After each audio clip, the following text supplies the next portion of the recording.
on a l'immense plaisir d'accueillir quelqu'un que vous connaissez forcément. Vous le voyez forcément dans les réseaux sociaux. C'est quelqu'un qui est sur un observatoire qui est la Maison des mandataires. Et donc, il a une vision très fine, à la fois sur les réseaux de mandataires, mais aussi sur le marché de l'immobilier français, mais aussi sur le marché de l'immobilier international. Et donc, j'ai l'immense plaisir. Christophe, dans le milieu, comme ils disent encore, c'est une star du milieu, non? C'est une star du milieu, ils disent ça encore, je ne sais pas, il faudra qu'ils nous le disent. Ou à Saint-Tropez, plutôt. À Saint-Tropez, oui.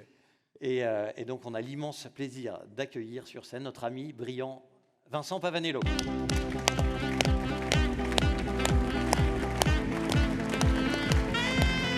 Merci pour l'accueil. Merci pour l'accueil. Merci beaucoup. Est-ce que mon micro fonctionne? Non. Je pense qu'il ne fonctionne pas, si. C'est bon. Bah, d'abord, merci, un grand merci d'abord pour l'invitation. En plus, pour tout ce qui vient d'être dit juste maintenant. Alors, je vais essayer de ne pas vous décevoir parce qu'on vous a dit que j'étais une star et un observateur fin. Donc, je vais essayer d'être à la hauteur. Dire aussi bonjour à tous ceux que je connais déjà. Et il y en a beaucoup dans le réseau. Il y en a juste devant, je te vois, Martin. Mais plein d'autres. Et donc, ça me fait plaisir de vous revoir, Sébastien, juste avant. Et puis, bonjour et enchanté à tous ceux que je ne connais pas. Moi, j'ai une grosse quinzaine de minutes pour vous partager quelques convictions sur le marché. Et d'ailleurs, en venant de Paris, puisque j'ai la chance d'être voisin du siège dans le 17e à Paris, donc je suis venu ce matin, je commençais à faire quelques slides et puis je me suis dit, en fait, je vais plutôt vous partager ce qui sont mes 3 convictions sur le marché dans lequel on est, à la fois sur l'évolution des volumes, l'évolution des prix, la place des réseaux de mandataires, ce nouveau modèle dont vous venez de décrire l'émergence chez Efficity, et puis je vous dirai un mot à la fin, parce que je pense que c'est utile pour vous, de ce que moi, observateur extérieur, je vois quand je regarde un réseau comme Efficity et quand je suis ici devant vous pour en parler. D'abord, vous dire que ça fait plaisir de voir autant de verts à Lyon, puisque je suis stéphanois, donc je ne reviendrai pas sur ce qui a été dit juste avant par Sébastien, mais bon, on se comprend. C'est difficile pour nous aussi en ce moment. Plus sérieusement, quelques perspectives qu'on peut tracer sur le marché immobilier. D'abord, peut-être vous rassurer un peu, pas pour faire de la méthode Coué, mais parce que je crois fondamentalement qu'on est un peu au bout de cette crise. Cette crise immobilière, elle va être un peu moins forte que les scénarios noirs qu'on nous dessine parfois. En tout cas, c'est ma conviction. Je l'écris depuis longtemps et je le pense toujours. D'abord, sur les prix. Il y a un truc dans l'immobilier qu'il faut éviter, c'est la baisse généralisée des prix. Ça fait plaisir aux conseillers, bien sûr, quand le bien que vous voulez vendre, il baisse un peu parce que vous allez dire « je vais le vendre plus facilement ». Mais une baisse généralisée des prix massive dans tout le territoire, violente, c'est terrible pour vous, c'est terrible pour le secteur, c'est terrible pour tout le monde. Et je pense que cette baisse violente, on va l'éviter. D'ailleurs, on l'évite partout dans le monde. Christophe, tu disais que je regarde effectivement ce qui se passe dans d'autres géographies. Il y a des endroits dans le monde où les taux ont augmenté avant nous. Aux États-Unis, en Nouvelle-Zélande, en Australie, au Canada, ils ont quasiment 1 an d'avance par rapport à la hausse des taux qu'on a subie nous. Les prix ont baissé au maximum de 10%. Nulle part dans le monde, les prix ont corrigé de plus de 10% dans la crise qu'on vit aujourd'hui.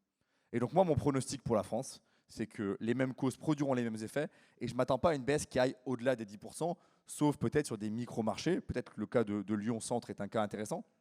Mais de manière générale, je ne m'attends pas à une catastrophe.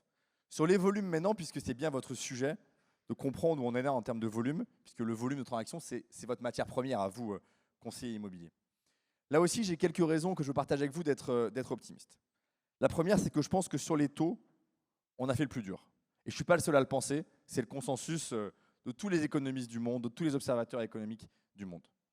Moi, je pense que les taux vont rester là où ils sont pendant malheureusement quelques mois, peut-être plus de 6 mois, peut-être plus de 9 mois, mais ils n'augmenteront plus. Et l'autre bonne nouvelle, et là aussi, ce n'est pas moi qui vous l'apporte, il suffit de regarder ce que disent les grands patrons, par exemple, des banques françaises. Tout le monde s'attend à une baisse des taux à partir de la fin de l'année 2024. Baisse des taux qui ne nous ramènera pas aux années glorieuses qu'on a vécues, ça ne sert à rien de se mentir. Mais par contre, baisse des taux qui pourra aller de 100 points, 150 points, 1%, 1,5%. Ça veut dire que là où vous êtes à 4,5, on pourrait imaginer revenir aux alentours des 3. Et un marché qui repartira tout de suite. Il y a plein de raisons qui font que les taux vont devoir rebaisser. On a des États très endettés, vous le savez. Et donc, rien que pour cette raison, on aura une pression des États vers les banques centrales pour rebaisser les taux assez vite. La deuxième raison objective pour laquelle je suis optimiste, c'est que bien sûr qu'il y a plein de problèmes de pouvoir d'achat dans le pays, mais il y a un taux d'épargne qui augmente au moment où je vous parle. Alors, ce n'est pas les mêmes, ceux qui ont des problèmes de pouvoir d'achat et ceux qui épargnent, bien sûr. Et je ne veux pas sous-estimer les difficultés que peut-être vous ou vos proches vivez en ce moment. Mais la vérité, c'est que les Français, ils épargnent en ce moment comme ils n'ont jamais épargné auparavant. Donc, de l'argent pour acheter un jour de l'immobilier, il y en a. Il est là. Il se déploiera à un moment donné, peut-être dans un autre contexte de marché, peut-être avec des opportunités immobilières un peu différentes. Il n'empêche que, quand vous allez voir vos vendeurs aujourd'hui, vous pouvez quand même leur rappeler ça. Les acheteurs, ils ont de l'argent, ils sont prêts à le dépenser. C'est compliqué avec les banques, c'est compliqué dans le marché, mais la vérité, c'est que l'épargne, elle est là, et ça, c'est important. Et la troisième raison qui me rend très optimiste vis-à-vis de ces volumes qui, à mon avis, vont repartir, et puis je vous donnerai une perspective plus historique après, c'est que, et vous pouvez le voir partout autour de vous, partout dans votre entourage, dans votre famille, les gens veulent changer de vie, encore. Beaucoup l'ont fait à la suite du Covid, mais beaucoup vont encore le faire demain. Ils veulent changer de vie, ils veulent changer de job, ils veulent changer de région. Et ça, c'est autant de transactions en plus pour vous, et en plus pour l'écosystème. Et ça, c'est une tendance de fond. Les conséquences de la crise de la Covid et du changement de vie, on n'est qu'au début. Je pense que c'est vraiment une notion très importante à avoir pour vous. Et quand on met tout ça ensemble, on se rend quand même compte que, allez, si le pire de la crise, il est maintenant là, août, septembre, octobre, on a un point bas du cycle. Vous savez que l'immobilier, c'est des cycles. Hein. On a un nombre de transactions qui augmente, puis qui baisse, puis qui augmente, puis qui baisse. J'attire votre attention, non pas pour dire que tout est facile, mais pour dire qu'il faut aussi voir le verre à moitié plein, sur le fait que le point bas de ce cycle est au même niveau que le point haut du cycle d'avant. Ça veut dire quoi? Ça veut dire qu'on est un pays qui, structurellement, génère de plus en plus de transactions immobilières. Et ça, c'est quand même la meilleure nouvelle pour vous, puisque c'est, encore une fois, votre matière première. Donc là, c'est simplement des chiffres que je voulais vous rappeler, des convictions que je voulais vous partager. On me dit sur le terrain que depuis quelques semaines, pour ne pas dire depuis la rentrée scolaire, les banques assouplissent un petit peu leurs conditions de crédit. On sent que la pensée j'allais dire, majoritaire sur les taux est en train d'évoluer. On sent que les acheteurs recommencent à visiter des biens. Peut-être qu'on a passé le pire de la crise. Et bien, si c'est le cas, moi, c'est un petit peu ce que je crois, ça veut dire que le point bas de notre cycle, il était plus haut que le point haut de l'ancien cycle. Et ça, c'est quand même une super bonne nouvelle pour vous qui êtes dans ce métier. Ça, c'est la chose que je voulais vous dire sur le marché et comment je vois les évolutions dans un futur proche. Ensuite, dans ce marché, où la matière première, c'est le nombre de transactions, vous êtes beaucoup à vous battre. Et sur certains territoires, vous avez peut-être le sentiment d'être trop à vous battre. Il y a, grosso merdo, 100 000 personnes qui font le même métier que vous à l'échelle de la France. Alors, si on ramène au nombre par habitant, on est bien en dessous des États-Unis, bien en dessous de plein de pays, mais c'est vrai que vous pouvez ressentir sur un territoire le fait qu'il y a beaucoup de concurrence, et vous avez raison, il y a de la concurrence. Alors, quels sont les acteurs qui vont prendre des parts de marché dans ce moment-là? Quels sont les acteurs qui vont en perdre? Et au fond, comment va se configurer ce marché immobilier dans les prochaines années? Alors, je vais vous raconter mon histoire personnelle avec les réseaux de mandataires, puisque Christophe, tu as dit que j'avais créé la maison des mandataires, effectivement, en 2021, mais ma connaissance de vos réseaux, de votre modèle, est un peu plus ancienne. Et c'est les gens derrière les vitrines, les vitrés, qui m'ont parlé de vous pour la première fois. Comme vous pouvez l'imaginer, en des termes évidemment très élogieux. Vous ne saviez pas faire le job, vous étiez une bulle, les réseaux étaient mal gérés, il n'y avait pas de formation, vous ne respectiez pas la loi gay, bref. On m'avait fait tout ça. Et moi, je suis un garçon qui a tendance à croire ce qu'on lui dit, donc je suis allé voir et vérifier moi-même. Et je me suis rendu compte, évidemment, que tout ça était faux. Alors, je suis retourné voir ces mêmes observateurs, dirigeants de réseaux vitrés, soi-disant experts du secteur immobilier, pour leur dire, bon, sur tel point, tu as tort pour telle raison, sur tel point, tu as tort pour telle raison. Et d'ailleurs, regarde, moi, je récupère les chiffres toutes les années, on en fait un baromètre chaque année, et les parts de marché de ces gens-là, ils sont peut-être très mauvais, mais elles augmentent chaque année. Et là, les plus honnêtes d'entre eux, il y en avait quelques-uns, finissaient par reconnaître qu'effectivement, les réseaux de mandataires avaient pris des parts de marché, ils étaient en croissance, mais la réponse était toute prévue. Vous verrez bien, à la première crise, ça en sera fini des réseaux de mandataires. Et c'est vrai que c'était assez confortable pour eux de se dire, au fond, on se fait grignoter des parts de marché, mais c'est temporaire, une bonne crise, et puis on récupérera le secteur immobilier tel qu'on l'a connu auparavant, avec des agences vitrées qui font la pluie et le beau temps. Et là encore, moi j'avais tendance à dire, on verra. J'avais des bonnes raisons de penser que ça ne se produirait pas ainsi, je vous les partagerai après, mais j'ai dit on verra. Qu'est-ce qui se passe depuis les 18 mois de retournement de marché qu'on a vécu? Parce que 2022, c'est 10% de transactions en moins, 2023, c'est 20%, 25% de transactions en moins. Donc on est dans le dur, on est dans ce moment de crise dont il parlait. Est-ce que pour vous, les réseaux de mandataires, ou d'après vous, les réseaux de mandataires ont plus de parts de marché aujourd'hui qu'il y a 18 mois? Nettement plus. Ils ont nettement plus de parts de marché. Et je vais même vous dire, le rythme de prise de parts de marché, il est le même en période de croissance qu'en période de ralentissement. Donc le modèle, il est beaucoup plus solide, il est beaucoup plus adapté au cycle immobilier que ce que ces détracteurs voulaient bien en dire. Et ça, je pense que c'est une observation qui est extrêmement importante et qui va faire réagir et qui va faire bouger beaucoup de gens dans l'immobilier. Et c'est quelque chose que vous devez dire dans vos recrutements, dans votre animation de réseau. C'est que clairement, vous avez un modèle qui est très résilient pour cette crise-là. Et pour des raisons assez objectives d'ailleurs, si on essaye de prendre un peu de recul. D'abord, la légèreté du modèle. J'ai entendu qu'on parlait du prix de la cotisation. Je comprends qu'il a beaucoup baissé depuis. On parle quand même d'un métier qui est accessible pour quelques dizaines d'euros par mois, versus une agence avec ses frais fixes, ses lourdeurs, ses salariés, etc. Les gens qui pensaient que ce modèle très lourd, très cher, très peu flexible, il serait mieux adapté à un marché en repli que le modèle des mandataires, c'est qu'ils n'avaient rien compris au modèle des mandataires. D'ailleurs, je pense que c'est le cas. Et pour beaucoup, ils n'ont toujours pas compris. Et tant mieux pour nous. Et puis, on est dans un monde, et ça a été, je pense, la genèse aussi de votre switch stratégique, vous avez très bien documenté, où de plus en plus de gens veulent être indépendants. Je parlais de ces gens qui veulent changer de vie. Pour beaucoup, c'est reprendre leur destin en main. Être libre de leur gestion du temps, être libre de la façon dont ils occupent leur lundi, leur mardi, leur vendredi, s'ils veulent bosser le week-end, etc., etc. Ça, c'est très fort. Et deuxièmement, une chose dont on parle moins, et je pense que dans ce moment de crise, c'est quelque chose que vous devez mettre en avant, je pense que le consommateur, le client, il a de plus en plus confiance à un entrepreneur. On a eu en ce moment tout le battage médiatique sur la sortie de la série sur Bernard Tapie sur Netflix. Peut-être certains d'entre vous l'avez vue, je vous invite à la voir, elle est intéressante à plein d'égards. Mais Bernard Tapie, dans les années 80, ça a été ce moment où un entrepreneur, avec ses plus et ses moins, a réconcilié les Français avec cette figure-là. Après, pendant les années 90 et 2000, on en parlait moins des entrepreneurs. Et puis là, on ne parle que des entrepreneurs. Partout des entrepreneurs. Et donc, je pense que pour le client final, pour le consommateur, celui que vous essayez de convaincre, bah, ça a changé aussi sa façon de voir les choses. Vous avez plus confiance à une personne qui va s'occuper jour et nuit de votre projet, qui sera votre interlocuteur unique, qui ne gagnera de l'argent que si la transaction va au bout, ou à un salarié dans une agence qui peut-être sera plus là dans 2 mois, qui de toute façon touche son salaire. Je ne sais pas s'il faut exprimer les choses aussi crûment à vos clients ou à vos prospects, mais c'est quand même ça la vraie vie. Et ça, je pense que ça change aussi beaucoup la donne et ça explique pourquoi, dans cette période de ralentissement, on a quand même des opportunités et on a des réseaux comme les vôtres et ce modèle des réseaux de mandataires qui est en train de croître. Donc aujourd'hui, les réseaux de mandataires, c'est une transaction sur 4 en France. Demain, ça sera une transaction sur 3 et très rapidement, ce sera une transaction sur 2. Je ne vois aucune raison objective à ce que le schéma s'inverse.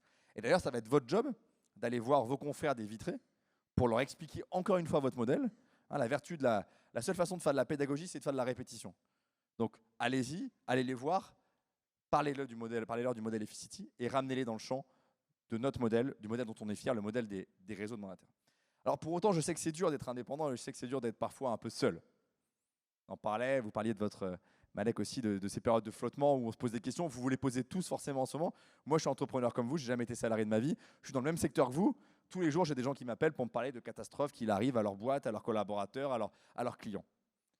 La résilience, c'est aussi cette capacité que vous devez avoir à dire, OK, c'est plus dur, je vais devoir faire plus pour arriver au même résultat, je vais devoir faire beaucoup plus pour aller chercher un peu de croissance, mais c'est la vie que vous avez choisie d'une certaine manière. Et franchement, c'est la plus belle. Donc, accrochez-vous à ça et soyez fiers d'être des entrepreneurs. Une fois qu'on a dit ça, peut-être un mot pour finir sur Efficity et pour vous dire pourquoi, d'après moi, vous êtes vraiment au bon endroit. Et je ne dis pas ça à chaque fois que j'interviens dans un réseau, loin de là. Au moins pour 3 raisons. La première, c'est que je crois qu'on rentre dans un monde économique et immobilier plus dur, où un réseau qui a des moyens, qui a une taille, qui a un siège, ça vaut quelque chose. Dans les années un peu folles qu'on a vécues, on a vu se développer plein de petits réseaux, sans animation, sans siège, sans outils, sans formation, mais le marché était tellement porteur qu'il y avait toujours des conseillers pour y prospérer et pour gagner leur vie. Je pense que le monde dans lequel on rentre, j'ai essayé de vous dire à quel point on allait se sortir, mais il faut quand même être lucide, c'est un monde où les gros acteurs ont un avantage énorme par rapport aux tout petits acteurs. Et donc moi, je pense que l'idée qu'un réseau doit avoir une taille critique qui est largement dépassée par Efficity, c'est une idée qui est juste et c'est une idée qui est vraie. On rentre dans un monde de mutation digitale et technologique massive. Pour ceux qui me suivent, vous savez qu'on travaille beaucoup, par exemple, sur tous ces outils comme ChatGPT. Si vous pensez que c'est dans un réseau de 30 conseillers que le siège va investir massivement dans des outils, dans de la formation et dans le conseiller du futur, bah, vous savez très bien que ce n'est pas possible. À l'inverse, si vous voulez être dans un réseau qui va vous préparer à être ce conseiller immobilier de 2030, 2035, qui va prospérer dans un monde qui sera totalement différent, bah, y a un effet de taille Et je pense que ça, c'est un des premiers sujets sur lequel il faut être très clair. Deuxièmement, le marketing de réseau. On a l'impression parfois que les réseaux de mandataires, ils ont tous du marketing de réseau. Mais ce n'est pas vrai du tout. Moi, j'en ai 43 qui sont partenaires chez moi. J'en ai moins de 5 qui ont des vrais marketing de réseau. Et si on rentre en détail, le 5 deviendrait peut-être 3 ou 2. Vous avez la chance d'avoir un réseau qui a cette culture-là bien imprégnée, très ancrée. Et ça, c'est une chance énorme pour au moins 2 raisons. D'abord, les revenus. Sébastien, je sais, très grande équipe, et je l'avais rencontré d'ailleurs quand j'étais venu à Lyon, ça me fait plaisir de le revoir. D'abord pour les revenus, pour la solidité des revenus, pour la régularité des revenus, c'est un atout énorme dans un cycle immobilier qui, encore une fois, évolue beaucoup. Et puis, c'est l'histoire du collectif. Être entrepreneur, c'est à la fois être seul, dans les bons comme dans les mauvais moments, je l'ai dit, mais c'est en même temps essayer de transmettre aux autres, essayer d'apprendre des autres. Et ça, c'est quand même beaucoup plus facile à le faire quand on est dans une équipe où, globalement, on a intérêt à ce que celui qui est avec nous y réussisse que quand on est vraiment seul dans son coin. Et ça aussi, dans un marché plus dur, pour moi, ça a beaucoup plus de valeur que dans un marché où tout va bien. Encore une fois, dans un marché où tout va bien, vous êtes dans un tout petit réseau, vous n'avez pas d'outils, pas de marketing de réseau, pas de marque, vous allez faire 1, 2, 3, 4 ventes. C'est ce qu'on a vu pendant les années 2020-2021. Dans le monde dans lequel on est, mais c'est plus du tout la même musique. Donc ça, c'est vraiment quelque chose sur lequel je voulais inciter. Et puis troisièmement, vous avez des dirigeants super sympas, visionnaires, qui essaient vraiment sincèrement de réfléchir à l'immobilier de demain et qui partageront évidemment ça avec vous, et c'est une chance pour vous. Voilà un peu ce que je voulais vous dire sur l'évolution du marché à court terme telle que je la vois, comment les forces en présence vont bouger, et puis ma vision du réseau Efficity. Donc au fond, en résumé, je pense que vous êtes dans un marché qui n'est pas si terrible que ça. Je sais que c'est dur, mais le regard objectif que moi je porte là-dessus, moi, ma grande chance par rapport à vous, c'est que, et c'est important, j'ai jamais rédigé de compromis, j'ai jamais fait de R1, j'ai jamais recruté personne.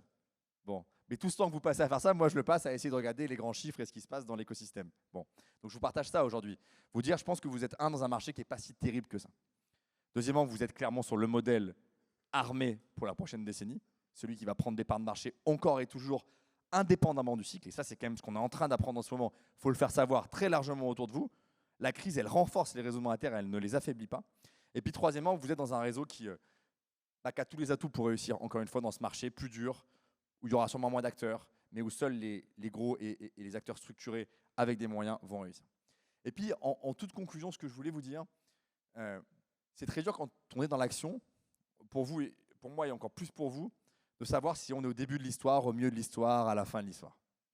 Et moi, je suis persuadé d'une chose, une fois qu'on s'est dit tout ce que j'ai dit là, c'est que l'histoire des réseaux monétaires et vraisemblablement l'histoire d'Efficity, on n'en est qu'au début. J'entendais Sébastien qui disait qu'il avait pris 5% de part de marché dans le Rhône. C'est exceptionnel. Vous savez que dans l'immobilier, le leader du marché, il a rarement 5% du marché partout dans le monde. Donc je ne veux pas du tout réduire l'impact de la performance. Mais je veux dire 5%. Un jour, dans le 69, qu'est-ce qui empêche une équipe de gens d'Efficity d'avoir 20% de part de marché?